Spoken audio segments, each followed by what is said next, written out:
So, panibagong araw, panibagong apply ng trabaho. So, try na akong mag-a-apply sa Rosic Collector. Di ko alam kung kaya ko kasi buong Kawayan dito sa Isabela naiikot ko na eh.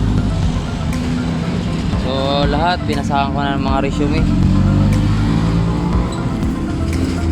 So wala man lang akong natanggap na tawag kasi pag nagpasa ka ng resume kasi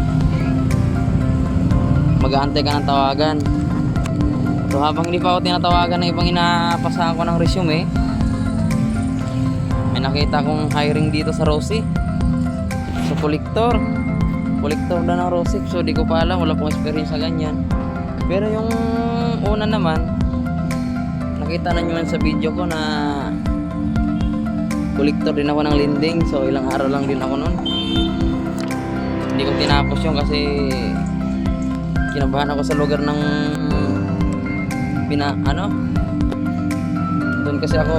doon kasi destination ko sa Sulubin, Burgos. So napakadelikadong lugar na yun kaya hindi na ako pumasok doon sa trabaho ko dito sa BG. So shout out din sa BG Lending.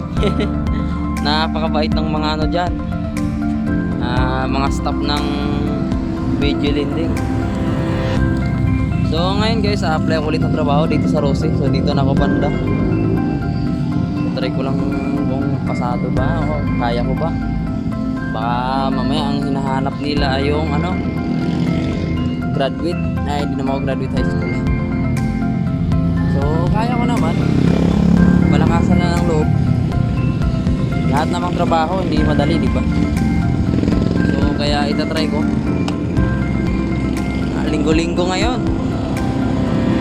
So tatry ko lang magpasa ng resume. So, hirap ng buhay guys.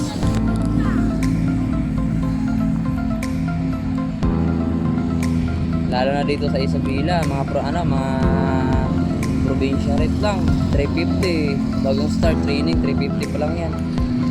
Tapos kung okay naman yung performance mo, tawag niya naayod. Pataas na yung sahod mo kung baga magaling ka, marunong ka, natataas na sahod mo 480, mga ganyan.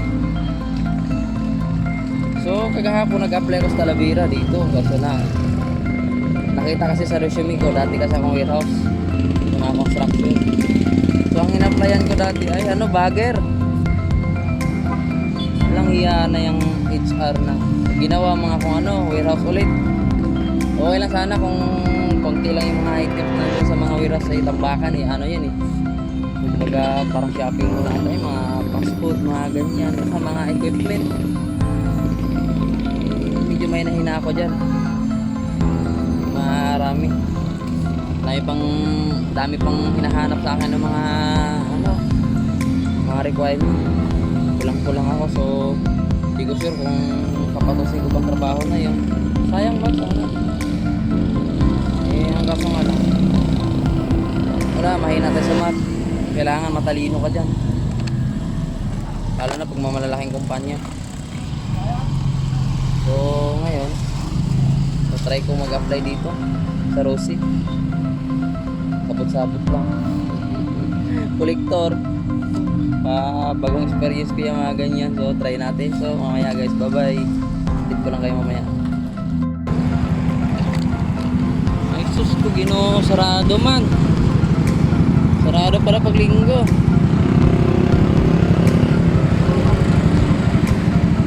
Sarado. Hindi ako makapasa ng resume nito. Bukas na lang ulit. Sayang gasolina ko. Kala ko pa nang